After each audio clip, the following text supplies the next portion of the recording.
কিয়ামতের ময়দানে যাদের ভয়ঙ্কর পরিস্থিতি হবে তাদের মধ্যে এক শ্রেণী হবে বক্তা। তারা বক্তা বক্তা মানে যারা ওয়াজ করেন বক্তা। বুখারী, মুসলিম, ইবনে মাজাহ, নাসাই সহ হাদিসের অনেকগুলো কিতাবে এক যুগে বর্ণনা হয়।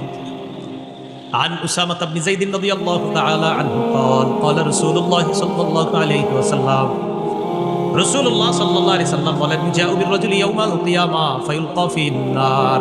নবীজি বলেন কিয়ামতের ময়দানে এক ব্যক্তিকে আনা হবে, আনার পর তাকে জাহান্নামে নিক্ষেপ করা হবে। দেখেন কি হয়, ফাতান্দালিকু আকতাবু বাতনিহি, তার পেটের নাড়ি ভুঁড়িগুলা বের হয়ে যাবে।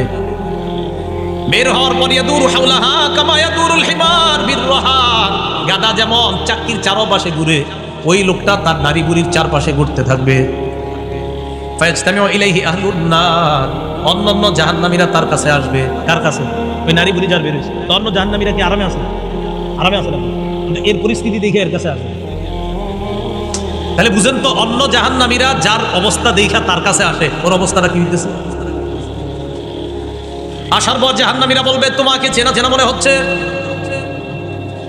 আলাম তাকুম তা'মুরুনা বিল মা'রুফ ওয়া তানহানা আনিল মুনকার, তুমি কি ওই ব্যক্তি না যে আমগরে সৎ কাজের আদেশ কর্তা? তুমি কি সে না?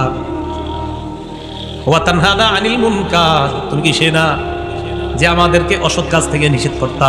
তুমি কি সে না? সে বলবে তুমি তো সে, আমগরে ভালো কথা বলতা, তুমি নিজেই পালন করতা, আমাদেরকে খারাপ কাজ থেকে নিষেধ করতা। সে বলবে ভাই আমি সেই, কিন্তু আমি নিজে ভালো কাজ কথা বলতাম ঠিক, আমি পালন করতাম না, অসৎ কাজ থেকে নিষেধ করতাম, আমি নিজেই অসৎ কাজ করতাম, এই জন্য আমার আজকে অবস্থা। কিয়ামতের ময়দানে ভয়ঙ্কর পরিস্থিতির মধ্যে যারা পড়বে তাদের এক শ্রেণী হবে বক্তা, যারা